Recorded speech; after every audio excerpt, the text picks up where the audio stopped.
I'm confident in myself. Like, I'm not focusing on him. I just know what I can do, and I can't wait to show it. I'm not going to crumble. I'm solid. I've been through wars, and I'm still standing super strong. Have you lost your mind? This is Anthony Joshua that you just called out. You're fighting Anthony Joshua in less than a month. Why are you doing this? I like to challenge myself. I like to take on the biggest, the best. I said anyone, anytime, any place. I truly mean that.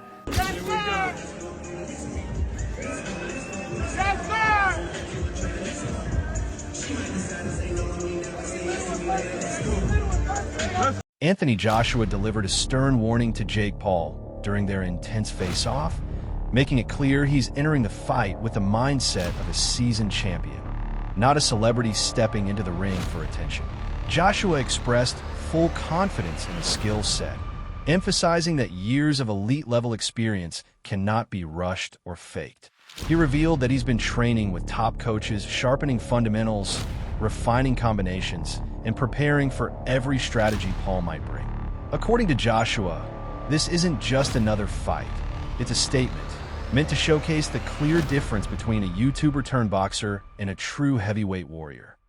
Coaches and greatest fighters in the world, because I have that hunger, that desire.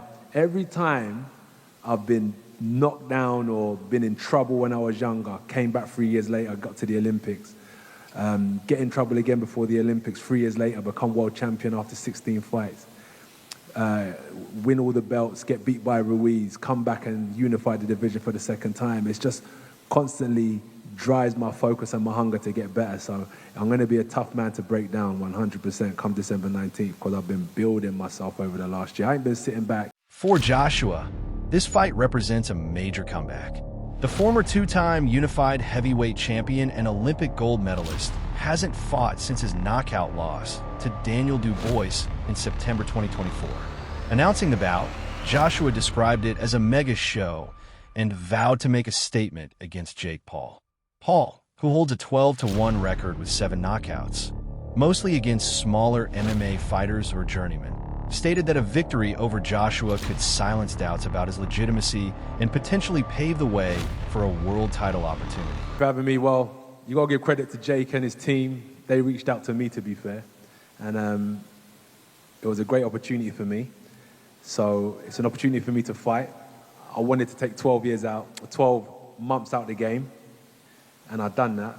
And then it was time to get back to work, so I was planning on fighting anyway. And actually, I would have been fighting this weekend if I had it my way. And this opportunity presented itself, and I said, yeah, why not? It's great. I think it's massive. It's colossal. It's making big news. We're bringing marketability together with ability. Those two worlds collide. You got Jake Paul versus Anthony Joshua, and we're here in Miami. We're bringing Europe, Africa, Asia, Nigeria, the whole world together to watch this show on Netflix. It's going to be phenomenal, and that's how we ended up here, basically. Commentator and former champion Johnny Nelson recently noted that Joshua faces a no-win scenario. If he dominates, the victory might be seen as expected, but if the fight drags or appears competitive, he risks criticism that could tarnish his legacy. Anthony Joshua. Anthony Joshua? By far? Yeah. Too easy. Why did he take that fight? I think he didn't have no opponents and he wanted to make Netflix happy, and I think he made a misstep. I think he was handling his career perfectly. Yeah. I think he would have beat Gervonta. I think he would have beat Gervonta too. But I think this is a big misstep. I think he let his ego get in from him and let the fans decide. But if I can beat Jake Paul, then excuse my French, what the fuck is Anthony Joshua going to do to Jake Paul? I think my dad said that AJ could beat him with his prick, and I completely will back that up. Even if AJ had a broken arm in there, it still wouldn't go past a minute. To be quite honest with you, and as a safety aspect, there's no way that fight can go ahead. At the end of the day, my God, how good does it make me look? He gets beat by Jake Paul. Well, that automatically makes me two-time heavyweight champion of the world, doesn't it? There's no proper way. I've got to laugh about it. How are we even talking about this? He got his nut boxed off by me a little over 2 years ago, and now all of a sudden he's talking about fighting Anthony Joshua. It's like, come on. You can't be serious. He can't beat me. I'm not Anthony Joshua, am I? So Ryan Garcia highlighted the potential life-changing impact for Jake Paul if he suffers a defeat. He emphasized that Joshua's power and skill should not be underestimated, noting that a loss could affect Paul not only physically, but also in terms of his reputation and career trajectory. Garcia described the fight as a serious test with tangible consequences, stressing that proper training, preparation, and awareness will be crucial for Paul to navigate the risks Joshua presents in the ring. I think that this has been a misstep from Jake. I think he wanted to make his partners at Netflix a little too happy, and he's gonna walk into it. But like, look it, he loses to AJ. Where does he go from here? Like who does he fight? You gonna go back down to 135 after going The like problem is not that he loses to AJ. The problem is the way he's gonna lose to AJ might be life changing. right? You know, so I mean, that's the real issue. it could be life changing in many ways, right? Physical, Yeah, yeah, you know. yeah. See what he did in Nagano. It's like, but then again, like if he gets knocked out, he gets knocked out. Adding to the debate, former champion and pundit George Groves suggested that the fight could draw skepticism unless Joshua secures a decisive early victory. Groves argued that anything short of a rapid knockout, particularly within the opening moments of the first round, might fuel questions among fans about the fight's competitiveness. Still trying to convince people that he's a legitimate boxer. He's not a legitimate boxer. You've picked someone who was a professional boxer, whose dad was a legend of professional boxing. You might as well pick someone from Love Island or something. He does make a mockery of boxing. He wants to fight a welterweight, then a heavyweight, then it's a featherweight. And ultimately, what he wants to do is not have a real fight. I think he genuinely believes he's a boxer. Joshua's team, on the other hand, is counting on a swift and decisive performance. Promoter Eddie Hearn has boldly predicted that Paul could be finished within 4 rounds, asserting that a clean shot from Joshua would end the fight immediately. Hearn frames the bout as a key opportunity for Joshua to rebuild his profile and potentially set up an even bigger matchup in 2026, possibly against a heavyweight like Tyson Fury. With this fight, the focus returns to elite heavyweight competition.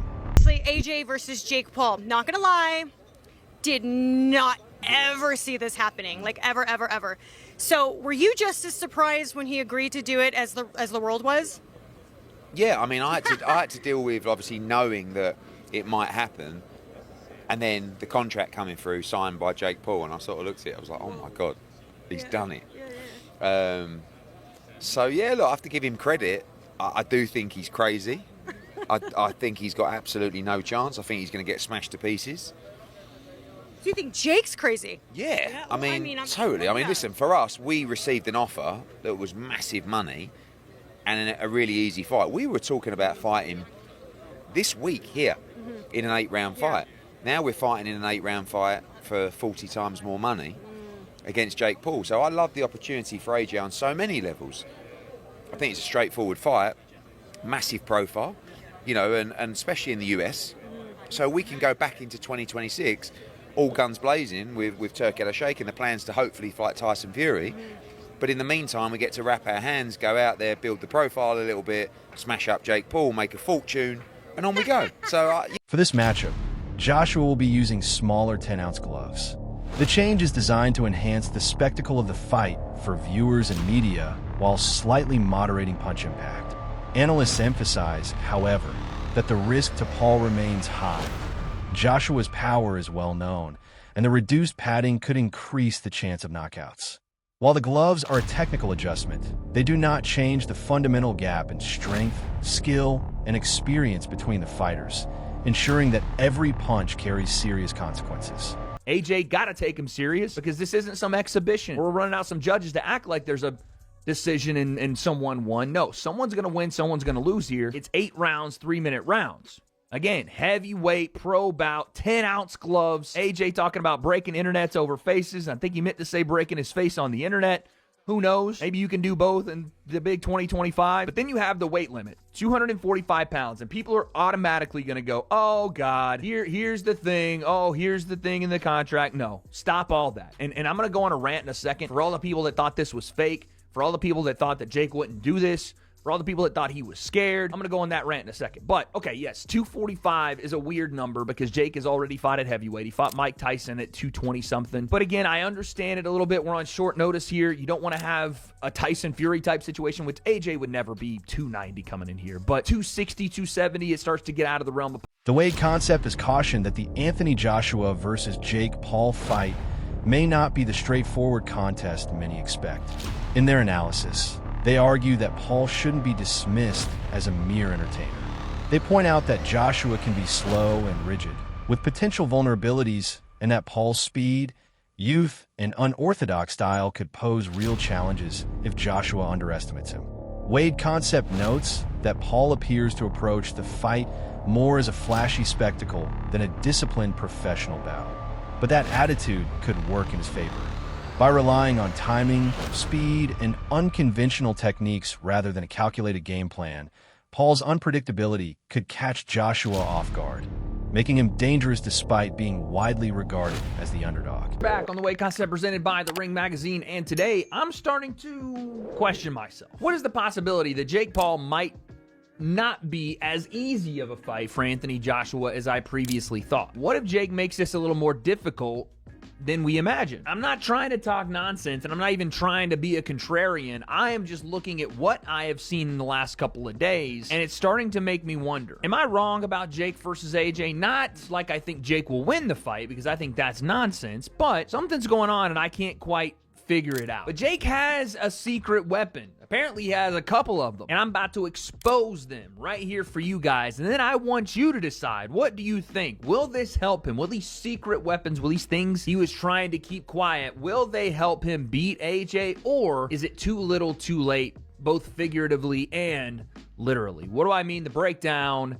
Let's go. But folks, before we get into the breakdown, I want to say a big thank you to the sponsor of today's video, First Form. That's right, folks. First Form is one of the most trusted supplement companies in the United States and a brand I personally use every day. First Form makes high-quality, third-party tested products designed to help you perform better, recover faster, and look and feel your best. Whether you're trying to build muscle, lose fat, or just get your nutrition dialed in, they've always got something that fits. And what I love about First Form is that their products actually work. No shortcuts, no gimmicks, just real results. And like I said, everything's third-party tested, so you know whatever's on the label is exactly what you're getting. And my personal favorites from First Form is this Formula One Whey Isolate post-workout protein, or the Micro Factor that I take on a daily basis, which is an incredible vitamin pack that's designed to support immunity, overall health, energy, cellular function. You got it all covered. And for you guys, I have an exclusive deal when you click the link in the description.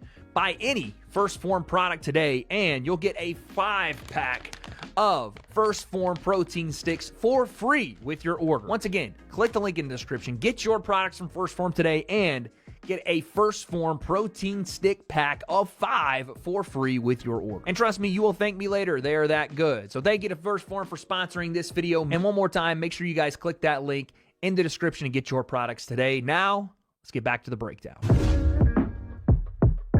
All right, so like I said, Jake Paul got a couple of tricks up his sleeve for this Anthony Joshua fight. Now, again, does it matter what Jake does when we're talking about a fight that was just booked a week and a half ago and now is about 3.5 weeks from happening? Can you get good enough, as prepared as you need to be for an Anthony Joshua fight if you're Jake Paul, who hasn't fought someone in the top, realistically, the top 50? I know Tommy Fury is ranked in the top 50, but anyone that is a top 50 fighter, even in your weight class, let alone a top 10, top 5 heavyweight in Anthony Joshua, who was a 2-time heavyweight champion of the world. Can you get prepared for a guy like that if you brought in, let's just say, a deity, a freaking Zeus, Hercules, whoever, to prepare you? Could you do it? I don't think that Jake would have enough time, seeing as he's already undersized. He's not a real heavyweight, and their commentary reflects broader skepticism within boxing circles.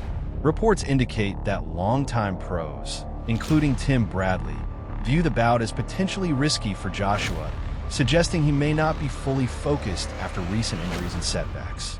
Additionally, Joshua will need to cut significant weight to meet the agreed 245-pound limit, which some analysts believe could affect his usual power and performance advantage. Influencer Harrison Sullivan discusses the upcoming Jake Paul versus Anthony Joshua fight, expressing skepticism about betting on it. He predicts Joshua could win within 2 rounds, but opts out, calling the matchup a bit mad due to the apparent skill gap. He notes the press conference was surprisingly calm, with little trash talk, and observes that Paul appeared unusually respectful toward Joshua, treating him like a proper fellow. HS speculates that facing a superior opponent naturally brings humility, comparing it to fighting legends like prime-era Mike Tyson. Overall, he sees the fight as unpredictable but heavily in Joshua's favor, highlighting the contrast between Paul's usual bravado and the serious nature of facing a top-tier professional boxer. Versus Anthony Joshua, your thoughts on this fight? I wouldn't bet on it myself because I just think it's dodgy. Because if I was thinking in my head and I was betting on it, I'd bet AJ within 2 rounds and I'd put a lot of money on it. But I'm a gambling man, actually. I'm a gambling addict, and I need help. But yeah, I'm not even gambling on this one. I'm leaving it out. How do you see it going?